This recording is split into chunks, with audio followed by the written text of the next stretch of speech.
Então, gente, eu sou Daniel Queixal, Senior Software Engineer atualmente no WellHub. Hoje eu vou conversar com vocês como é que funciona o prefix sum, ou soma de prefixos. Também vou falar como é que a gente pode identificar ali uma aplicação na prática dele. Então, o prefix sum, ele é uma técnica ali de algoritmos para a gente conseguir calcular a soma de dois trechos.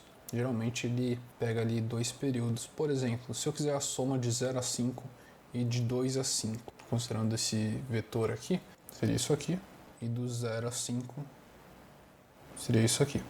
Percebam que esse trecho ele está repetido, ou seja, tem uma coisa aí que a gente pode otimizar, né? Se você perceber, esses dois trechos que eu destaquei, eles são subvetores. Então, se eu tivesse um programa que fosse resolver essas operações aqui que eu coloquei aqui embaixo de soma, a gente precisaria de girar todos os subvetores para conseguir calcular quais que são as somas alvos, né?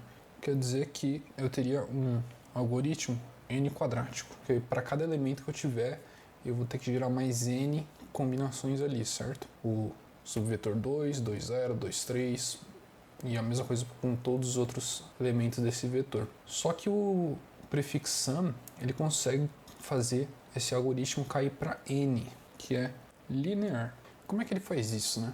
É uma mágica ali que, na verdade, vocês vão ver que não é uma mágica, que em uma rodada ali ele faz uma pré-computação das somas para que depois você consiga pedir ali quais são os trechos que você quer. Se você vê bem nos trechos que eu destaquei, pode perceber, para eu encontrar o trecho verde, por que eu simplesmente não subtraio esse trecho aqui? Se eu já tiver computado o vermelho, eu não necessariamente preciso de fazer a conta do verde de novo, todas aquelas mini somas. Então imagina se eu tivesse milhões de elementos, conseguiria economizar muitas operações. Agora, aquela pré-computação que eu falei, ele é nada mais é que um vetor, né?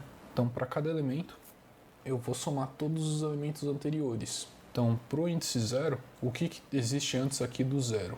Nenhum elemento, né? Então eu vou por 0. Para o índice 1, ele vai ser o menos 2. Para o índice 2, ele vai pegar aqui menos 2 mais 0, certo? Dá menos 2. Menos 2 mais 3 dá 1. E eu vou fazendo isso com todos. Menos 4, menos 2 e menos 3. Se vocês verem, eu tenho aqui 7 elementos, sendo que o meu vetor original tinha 6.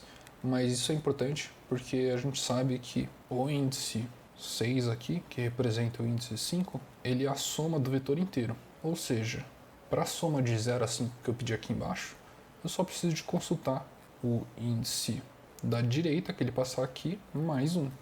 Com isso a gente sabe que ele é menos 3. Agora, é aqui que fica interessante para vocês entenderem conceitualmente na hora de chegar no exercício, né? Para a soma de 2 a 5, como é que eu faria? É aqui que o algoritmo funciona. A gente precisaria do prefixo da esquerda, aliás, da direita, que é o 5, 5 mais 1, menos o prefixo da esquerda, que é o 2. O resultado disso fica ali, o menos 3 menos 2. Da onde que eu tirei esses números? O P2 está aqui e o P6 está aqui. Tá? Resultado disso, menos 1. Se a gente somar os índices do 2 ao 5 aqui, vocês vão ver que dá exatamente esse número. Então, vamos cair aqui para um exercício de algoritmo bem simples para vocês verem ali como é que funciona no código. Resumindo, esse exercício ele pede a mesma coisa que eu falei ali no quadro branco. Eu até usei aqui o exemplo, o input 1 aqui com os mesmos valores. E a segunda soma ali que ele pede, que é o sum range, vocês vão ver que é exatamente o exemplo que eu dei antes, do 2 ao 5. Beleza? Aqui ó, de 2 a 5, tem que dar menos 1. No construtor, eu vou criar aquele vetor pré-computado com todos os prefix sums. Vou preencher aqui o código e daqui a pouco a gente volta. Que é a nossa operação que faz nosso algoritmo ficar em ODN. E agora, no sum range, é só fazer aquela diferença. Do lado direito,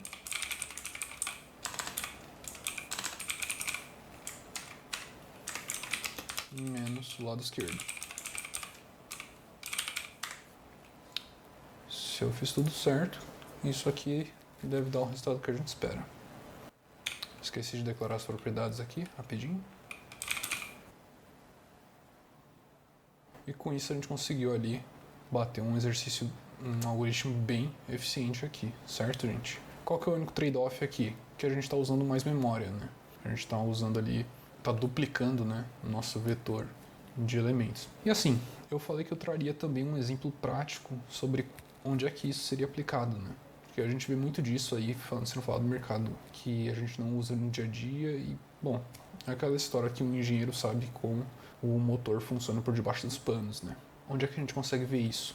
Se você tivesse, por exemplo, no contexto de uma fintech, um dashboard de analytics que vai fazer uma busca ali de transações de, por exemplo, dia 15 de dezembro até dia 2 de janeiro.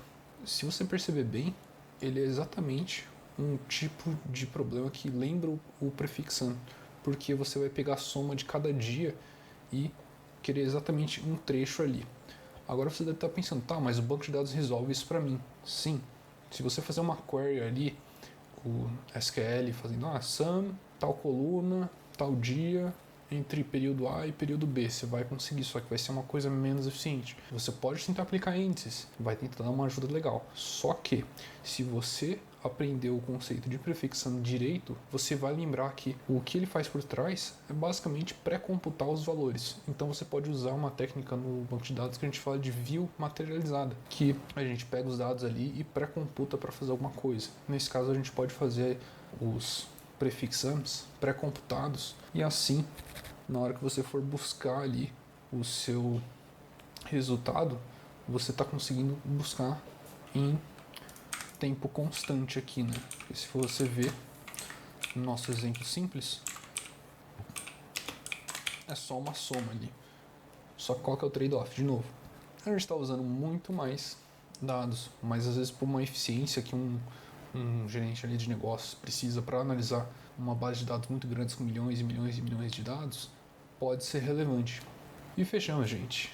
Se vocês curtiram o vídeo, deixa um like aí, se inscreve, apoia o canal. E se tem algum tema que você queria ver que seja abordado aqui, pode colocar aí nos comentários que eu vou trazer para vocês, beleza? Até mais!